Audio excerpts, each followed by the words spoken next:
अब आपने कहा कोई व्यक्तिगत मनमुटाव तो नहीं है, लेकिन हाल ही के कई इंटरव्यूज़ में आपने कहा कि अफ़ीम खाते हैं, नशा करते हैं और तो और आपने अभी एक हाल ही के इंटरव्यू में कहा कि लड़कियों से फ़ोन पर बात करते थे जब आप नींद में होते थे तब। तो ये सारी बातें कहीं न कहीं एक व्यक्तिगत मनमुटाव की ओर थोड़ा-सा रुख करती बात है। मेरे याद आ गई, हम चेन्नई गए थे शायद। हरीश चौधरी को इसने नहीं छोड़ा, दिव्या मदेरना जी को इसने नहीं छोड़ा, ये ज्योति मिर्जा जी को इसने नहीं छोड़ा, डोटासरे जी को इसने नहीं छोड़ा। बेनीवाल जी भी गए थे, उन्होंने भी बधाई दी है सोशल मीडिया पर, अपने बेटे आशुतोष के साथ गए थे शादी में। बेशर्मी की हद होती है। खुद ही जाते हो, जाके वहाँ जिम के आते हो और फिर आकर के उल्टी सीधी बातें करें। कांग्रेस में तो अशोक जी गहलोत बेईमानी करते थे पार्टी के साथ, ये तो सार्वजनिक हमारे को पता है अच्छी तरह। अब ये घरवाली, दो इसके बच्चे, इसके परिवार में कोई नहीं है, ये फर्जी बेनीवाल बना हुआ है, बेनीवाल गोद ही नहीं है इसकी। राजनीति में जब कोई मुद्दा चलता है तो चर्चाएं हर ओर फैलती नजर आती है, जैसे कोई जंगल में एक बड़े वृक्ष की शाखाएं। अब देखिए, जब कोई मुद्दा उठाई है तो सर ने बहुत सारे इंटरव्यूज में बहुत कुछ कह दिया है, लेकिन आज इस वीडियो में खासियत ये रहेगी कि हम वो सवाल पूछेंगे सर से जो जनता हमसे पूछ रही है और जनता चाह भी रही है कि सर उन बातों का जवाब दे। तो वीडियो के अंत तक जरूर बनिएगा। नमस्कार, मैं हूं अंकिता और आप देख रहे हैं द फैक्ट इंडिया। मेरे साथ इस वक्त जाट सभा के अध्यक्ष राजाराम मील सर हैं। सर, आपका स्वागत है द फैक्ट इंडिया पर। धन्यवाद जी सर, हाल ही में आप बहुत सुर्खियों में रहे हैं, सुर्खियां बटोर भी रहे हैं और जनता आपको बहुत पसंद भी कर रही है, हमेशा से करती आई है, आपको इतना समय हो गया है राजनीति में। लेकिन सबसे पहले तो हम बात करें कि आपकी कंट्रोवर्सी चल रही है हनुमान बेनीवाल जी के साथ में। आपको भी इतना समय राजनीति में हो गया है, उनको भी हो गया है। सबसे पहला सवाल जो मैं आपसे पूछूंगी वो यही कि क्या कोई आपसी रंजिश है, कोई व्यक्तिगत मनमुटाव है, या फिर ये एक राजनीतिक लड़ाई है जो आप राजनीतिक तौर पर लड़ रहे हैं? राजनीतिक में मैं हूँ नहीं, मैंने चुनाव लड़ा नहीं और आगे लड़ना नहीं। मनमुटाव हमारा कोई नहीं है, उसी को कोई मतलब भूचाल उठता है। जाट महाकुंभ हमारा हुआ तब उसने गोलियां लगा दी थी कि 500 लोग इकट्ठे नहीं होंगे, कई लाखों में आए। और मैंने तो अब उस टाइम से लेके आज तक एक टप्पा ही नहीं बोला कभी। वो फिर फालतू की बातें, उल्टी सीधी बातें करता है। वो सोचता होगा मेरे को कोई बेनिफिट होगा, लेकिन मैंने जब समाज के लिए पिछले 30 साल में किया है और करता जा रहा हूँ, अभी भी 1 रुपये चंदा नहीं लिया, 24 घंटे मेरा ऑफिस चलता है, तो मेरा और उसका क्या लेना देना है। वो एक नेगेटिव रोल प्ले करने वाले आदमी है। वो किसी को ब्लैकमेल करके और कोई करके कुछ हासिल करना चाहते हैं। हम जेब से पैसे खर्च करके और समाज सेवा करना चाहते हैं। 3 संगठन चला रहा हूँ, जाट महासभा 26 साल से चला रहा हूँ। आरक्षण अधिकार मंच SC ST OBC का है 18 साल से, और भारतीय किसान यूनियन का 6 साल से मैं टिकेतवाड़े का अध्यक्ष हूँ। 36 कौमें जुड़ी हुई है, राजपूत हमारे साथ है, बिश्नोई हमारे साथ है, SC ST मीणा, कोई ऐसा नहीं बचा हुआ जो मेरे साथ संगठन में नहीं। 36 कौमें हमारे साथ है। तो मैं सोचता हूँ कि मेरा और उसका क्या लेना देना है। वो राजनीति आदमी जब थे सेवा के लिए बनते थे। आज राजनीति जो है वो सिर्फ एंड सिर्फ खुद का परिवार और बिजनेस बन गया। तो मेरा कोई मतलब नहीं इन बातों से। हम पॉजिटिव माइंड से काम करते हैं और लोगों के फ़ायदे का काम करते हैं। सुबह से शाम तक यहाँ आते हैं, उनको चाय पानी पिलाते हैं, रोकते हैं। कोई बीमार हो तो लड़का रखा हुआ है, हॉस्पिटल भेजते हैं। और मेरा परिवार तो ठेठ गांव से वहाँ से चले हुए हैं। आज भी यहाँ हमारा तो बिजनेस है, प्रॉपर्टी का है, एजुकेशन का बड़ा काम कर लिया हमने, होटलों का बड़ा काम कर लिया जी। सब आपका काम कर रहे हैं। मैं 30 साल से इस समाज सेवा में लगा हुआ हूँ। तो मेरा उसका क्या लेना देना है, क्या मेरा जोड़ है उसके साथ, वो आपके बिल्कुल। जाने में। अब आपने कहा कोई व्यक्तिगत मनमुटाव तो नहीं है, लेकिन हाल ही के कई इंटरव्यूज में आपने कहा कि अफीम खाते हैं, नशा करते हैं और तो और आपने अभी एक हाल ही के इंटरव्यू में कहा कि लड़कियों से फ़ोन पर बात करते थे जब आप नींद में होते थे तब। तो ये सारी बातें कहीं ना कहीं एक व्यक्तिगत मनमुटाव की ओर थोड़ा-सा रुख करती बात है। मेरे याद आ गई, हम चेन्नई गए थे शायद। जी। तो हम एक ही कमरे में थे, तो मैं तो सो गया, गेट के बाहर बैठा रात की 2 बजे तक फ़ोन कर रहा था, तो याद आई तो मैंने बता दी। पूछा आपने कि इसका कोई नेगेटिव पॉजिटिव, तो पॉजिटिव का तो कोई मतलब है ही नहीं ना यहाँ। तो ये आपके हिसाब से करें, मेरा क्या लेना देना है इनसे, कोई मतलब नहीं। मेरे तो 20 साल तक ये साथ रहा, अंकल जी साथ में रहता। यूनिवर्सिटी का चुनाव लड़ा तो हमने साथ दिया, पैसे भी दिए, जिताया। उन बातों को भूल गया, हम तो महेंद्र चौधरी को भी जिताया था यूनिवर्सिटी में।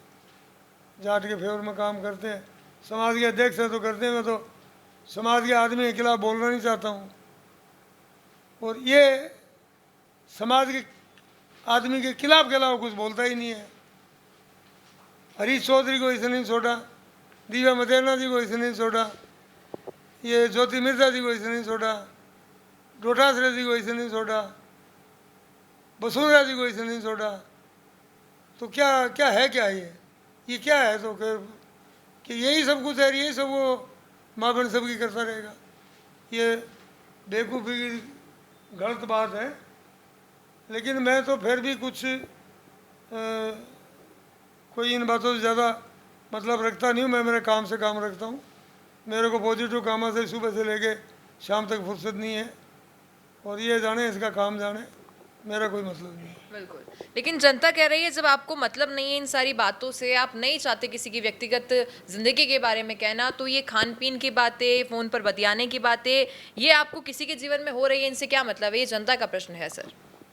क्या क्या मैं समझा नहीं। जनता कह रही है कि जब आपने जैसा अभी भी कहा कि मुझे इसकी व्यक्तिगत जीवन से कोई मतलब नहीं है, लेकिन आपने खान पीन की बातें भी कही, आपने फ़ोन पर बतियाने की बात भी कही, तो ये सारी बातें जब आपने बेनीवाल जी के लिए कह ही दी है, तो एक और आप कहते हैं मुझे मतलब नहीं है, दूसरी और आप उनके लिए बातें भी कहते जा रहे बीती हुई बात है वो बता रहा हूँ। मैं इन चक्रों में ज़्यादा नहीं पड़ता। बीती हुई बात है वही तो बता रहा हूँ।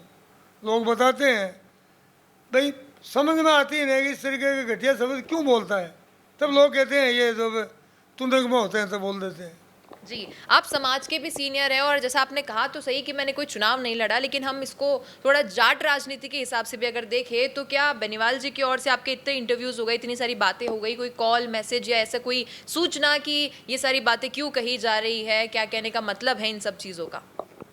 उसमें जो थोड़ी सी भी अक्ल होती जी, तो वो बात कर लेता ना, थोड़ी सी भी बुद्धि काम करती तो कर लेता ना।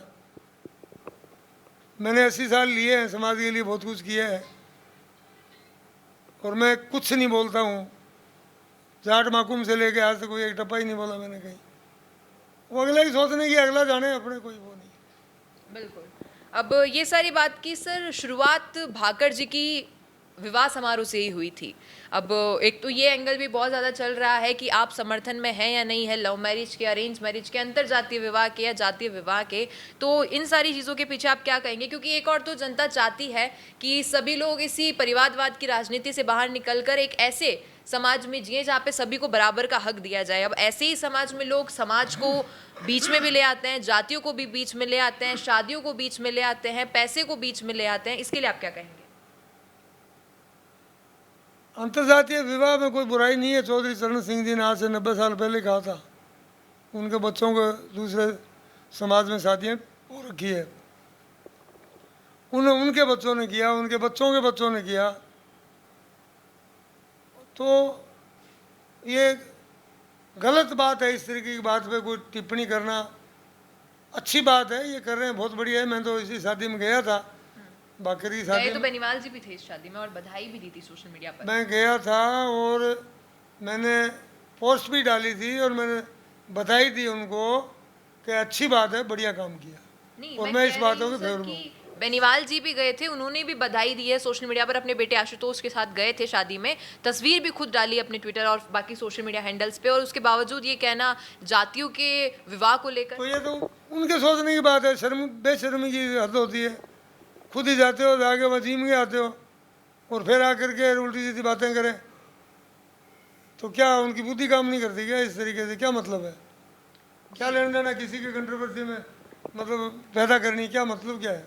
बिल्कुल। अब आप दोनों की जो एक कंट्रोवर्सी चल रही है, इस बीच जो जनता, हम मुख्य रूप से देखें जो शायद जाट समाज से भी आती होगी, तो ये भी कोई कंपटीशन नहीं है कि दोनों लोग एक ही समाज के हैं, आप और बेनीवाल जी, लेकिन जनता कह रही है कि क्या आपने कभी सार्वजनिक मंच से या समाज से समाज की भलाई के लिए हनुमान बेनीवाल जैसा संघर्ष किया है? कि अब आपने कई बार कहा इस दरमियान ही कि आप इतने सालों से समाज के लिए सेवा कर रहे हैं, लेकिन जनता को अभी भी डाउट है कि आपने किया क्या है। उसने कौन सा संघर्ष किया? काहे का संघर्ष? खुद का परिवार पालने के लिए संघर्ष किया। जाट समाज का तो सबसे बड़ा नुकसान किया उसने। किस प्रकार से? किस प्रकार से? ये जाट के सामने कैंडिडेट नहीं खड़ा करने के पैसे लेता है, खड़ा करने के पैसे लेता है। विद्याधर जी को फुलेरा सर आया पिछला चुनाव, 2000 से हारा और 10,000 उनकी वो कैंडिडेट लेगी थी वोट। तो ये तो समाज का सबसे बड़ा दुश्मन है, समाज का सबसे बड़ा नुकसान करता है। क्या संघर्ष किसके लिए किया? खुद का पेट भरने के लिए, पैसे खाने के लिए किया। कोई एक जाट की माइनिंग थी जिसको बंद किया इसने और 3 करोड़ रुपये लेके उसको चालू किया। किस बात के संघर्ष है? ये मतलब झूठ बोले और बेशर्मी से बोले, कमाल की बात होगी। समाज का क्या किया? समाज का कोई बताया ना, मैंने वो कर दिया। मैं तो 26 साल से इसमें अध्यक्ष बना तब से लेके आज तक लगा हुआ हूँ और सारा कुछ किया है समाज के लिए। समाज को सबसे बड़ा आरक्षण दिलाया, अगुवाई करी और करता ही आ रहा हूँ। 1 रुपये चंदा नहीं लिया। कोई किसी किस्म का समाज सेवा ये है। मेरे परिवार ने आज 150 आदमी का परिवार है, मेरे को फ्री छोड़ रखा है। सेवा ये है, संघर्ष ये है। ये लूट खसोट संघर्ष नहीं होता है। समाज का नुकसान करना संघर्ष नहीं होता है। समाज को गालियाँ देना संघर्ष नहीं होता है। इन बातों में कोई मतलब निकलता है क्या? तो ये जी सर, लेकिन अब इसी शादी की इस कंट्रोवर्सी में इतनी जिद बहस हो चुकी है कि जाट समाज का ये एक ट्विटर अकाउंट मैं आपको दिखाती भी हूँ, इसी ने ये पोस्ट डाली आपकी, जो आपने भाकर जी को बधाई दी थी। और इनका कहना है और कुछ आपके ही समाज के लोगों का कहना है कि आप इतने बड़े पद पे बैठे हैं, जाट समाज के अध्यक्ष हैं आप इस पद पे बैठ के ऐसी दोहरी बात कर रहे हैं तो आपको पद से हटा देना चाहिए। तो मैं चाहूँगी कि आप एक बार उनको एक स्पष्टीकरण दे दें कि आप इस पद पे बैठने के लिए क्यों लायक हैं, और जो ये लोग बोल रहे हैं आपको हटाने के लिए, आखिर किस हक से बोल रहे हैं और क्या उनमें क्वालिटीज़ है कि आपको हटा सकते हैं। वाले जो बोल रहे हैं वो आपके माँ बाप से पूछ लें। उनके माँ बाप अगर कहें कि तू ठीक बोल रहा है तो मैं मान जाऊंगा। बाहर दूर जाने की जरूरत ही नहीं, वो आपके परिवार से पूछ लें। और रहने का, फ्री सेवा करने के लिए जिस दिन कोई आगे आ जाएगा कि ये मेरा ऑफिस है, तू मेरे को बना दे, मैं 24 घंटे ऑफिस खुला रखूँगा, मैं उसी दिन छोड़ के चल दूँगा। कोई आए तो सही माई का लाल, कहे तो सही है कि मैं समाज की सेवा कर, फ्री सेवा करने के लिए आ रहा हूँ। ये सब बातें कहने की है, करने की नहीं। कोई मतलब नहीं इन बातों में, कोई दम नहीं। सब आपको आपके पेट भरने के लिए करते हैं। और मेरे को हमारे राष्ट्रीय महासचिव युद्धवीर जी ने बनाया। बाकी 3-4 साल का हमारे संविधान के मुताबिक हमारे यहाँ मीटिंग हो गई, चुनाव होता है, चुनाव से चुनते हैं, निर्विरोध बनाते हैं, चुनाव से बनाते हैं। तो अच्छा, इनको अधिकार क्या है करने का? जो आदमी समाज का स्वयं नुकसान के कोई काम ही नहीं करे, उसको अधिकार क्या है समाज के लिए बोलने का? क्यों बोलते हैं? या क्या पूछने का अधिकार है उनको? मतलब क्या है? वो आपकी ताकत दिखाए। उसका ऑफिस चल रहा है क्या? उसका कहीं ऑफिस देखा क्या जिसमें सार्वजनिक बोर्ड लगा हुआ हो कि यहाँ और यहाँ रुको और बैठो और खाओ भी करो और हॉस्पिटल भी दिखाएंगे? फालतू की लप करने में क्या लगता है? आपकी ज़बान है, बोलते रहो। जी, और अभी थोड़ी देर पहले आपने कहा भी कि जो ये पॉलिटिकल राजनीति है, जैसे आपने कहा कि राजनीति में और भी कई जाट नेता हैं जिनका हमेशा विरोध करते दिखाई देते हैं हनुमान बेनीवाल। आपने जिक्र किया हरीश चौधरी का, उमितराम बेनीवाल, ज्योति मिर्दा, दिव्या मदेरना, ये सभी लोग अगर हम मुख्य रूप से देखें तो इनके विपक्षी पार्टी दलों के हैं। अब पार्टियों से तो बाकी रूप में अगर हम देखें तो हनुमान बेनीवाल की वैसे ही हमेशा बनती नज़र नहीं आई है, खासतौर पर जब इनका गठबंधन नहीं होता है तब। और इनका कहना है कि जाट समाज के लोगों को, जाट नेताओं को एकता से चलना चाहिए, लेकिन उनके साथ हमेशा दगा हुआ है, धोखा हुआ है। तो क्या इसलिए वो विश्वास नहीं कर पा रहे बाकी नेताओं पे? और जो आपने कहा कि बाकी नेताओं के लिए गलत सलत कहना, उनके साथ ऐसे लड़ाई झगड़े करना, ये सब वो कर रहे हैं, तो ये किस प्रकार की राजनीति आपको लगती है? घटिया राजनीति है प्रकार, इसमें क्या लगना है? इससे खराब राजनीति क्या होगी? मतलब सिर्फ एक तरीके की सोच और गालियाँ निकालनी, समाज को करना, तो खराब बात है ना, अच्छी बात थोड़ी है। कोई विश्वास उस पर नहीं करता, कोई विश्वास उस पर नहीं करता। सारी बातें ख़त्म हो गई, उसके साथ उसका परिवार भी नहीं है। ये छोरा 22 वाला जो वो ठीक लड़का था, उसकी इसने टिकट काटी, अब के घरवाली को दी। अब ये घरवाली 2 इसके बच्चे, इसके परिवार में कोई नहीं है, ये फर्जी बेनीवाल बना हुआ है। बेनीवाल गोद ही नहीं है इसकी, बेड़ा गोद है इसकी। इसका बाप हमेशा बेड़ा लगाते थे, रामदेव जी अच्छे आदमी थे, 2 बार एमएलए बने, उसी की वजह से इसके बिद बैठ गई। बाकी अब इसका काम सरा हुआ है, आगे एमएलए भी नहीं जीत पाएगा, बड़ी मुश्किल है। इसीलिए लेकिन वो तो जब मंच पर आते हैं और जब रूबरू होते हैं मीडिया से तो कहते हैं कि मैं तो 2028 की अलग राजनीति चाहूंगा, और खास तौर पे अगर आप एक्टिव हो थोड़ी सी उनकी पॉलिटिक्स को लेके तो युवाओं को बड़ा इंट्रोड्यूस कर रहे हैं वो, कि युवाओं के साथ 2028 में चुनौती के साथ विधानसभा चुनाव लड़ने की तैयारी करेंगे। अलग अलग क्षेत्र से आरएलपी से कैंडिडेट उतारे जाएंगे और जीतने की पूरी पूरी संभावना उन्हें दिखाई देती है।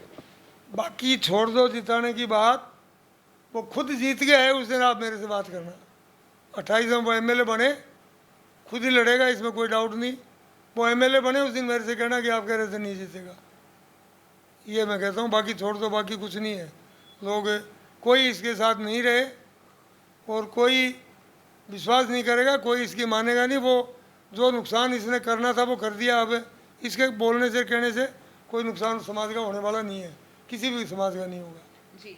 अब ये बेनीवाल जी को थोड़ा सा एक और रखते हैं और चलते हैं हम पंचायती राज और निकाय चुनाव की ओर, कि ये चुनाव में इतनी देरी किस रीज़न से हो रही है, और आपको क्या लगता है जो ये वन नेशन वन इलेक्शन की एक नई पहल शुरू करना चाहती है वर्तमान सरकार? उसी की वजह से है। आगे क्या है, नवंबर तक चुनाव हो रखे हैं जी। पंचायत समितियों के, नगर पालिकाओं के। तो ये सोचते हैं कि थोड़ा गैप कम हो जाए तो कोई कोर्ट में नहीं जाएगा। तो ये अक्टूबर तक चुनाव कराने का है इनका, तो अक्टूबर में करा देंगे, तुम्हारे सारे एक साथ हो जाएंगे। ये बढ़िया बात है ये। जी, लेकिन आदेश है कि अप्रैल तक चुनाव होने चाहिए थे और सारा ब्लूप्रिंट कोर्ट रेडी का आदेश था, सुप्रीम कोर्ट ने कह दिया हाई कोर्ट से जाओ, तो हाई कोर्ट से ले आएंगे ये आदेश। जी। और अब सर बात करें भरतपुर की, तो भरतपुर में मामला थोड़ा गरमाया था। महाराजा सूरजमल जी का ध्वज था, उसे हटाया गया। पिता पुत्र के बीच में एक बड़ी लड़ाई देखने को मिली। बेटा कहता है हम तो करौली के एक जादौन परिवार से आते हैं, पिताजी कहते हैं कि हम तो जाट हैं।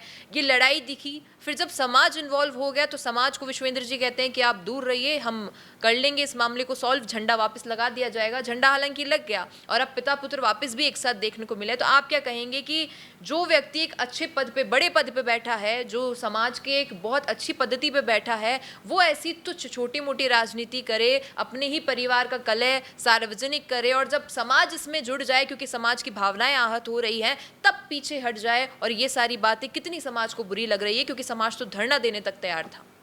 विश्वेंद्र जी, समाज का दबाव हुआ तभी वो लड़का और उसकी मदर जो है वो सरेंडर हुए और उन्होंने राजीनामा किया, साथ बैठ गए। जब समाज का दबाव था।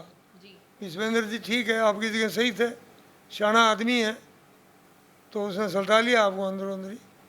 तो मेरी बात होती रहती थी, तकलीफ थी उनको, तो उन्होंने कामयाबी मिल गई, वो अच्छी बात है, मैं बधाई देता हूँ। लेकिन उनके बेटे अनिरुद्ध का क्या, जो अपने आप को किसी और समाज से बता रहे हैं, अपना ओरिजिन ही किसी और जगह से बता रहे हैं? मतलब जिन महाराजा सूरजमल की वीर गाथाएं सब लोग याद करते हैं, अपने खून में अगर उनका थोड़ा भी जिक्र हो जाए तो लोग उत्साह से और गर्व से फूले नहीं समाते हैं। वही परिवार से आता हुआ एक लड़का अनिरुद्ध ये कह दे कि हम तो इस समाज के हैं ही नहीं, हमारा तो धर्म दूसरा हो रहा है, हम तो आते ही राजपूत परिवार से, हमने तो अपना जन्म स्थल ही बदल दिया है। तो ऐसे लोगों के लिए भी तो कोई एक्शन लेना ज़रूरी था।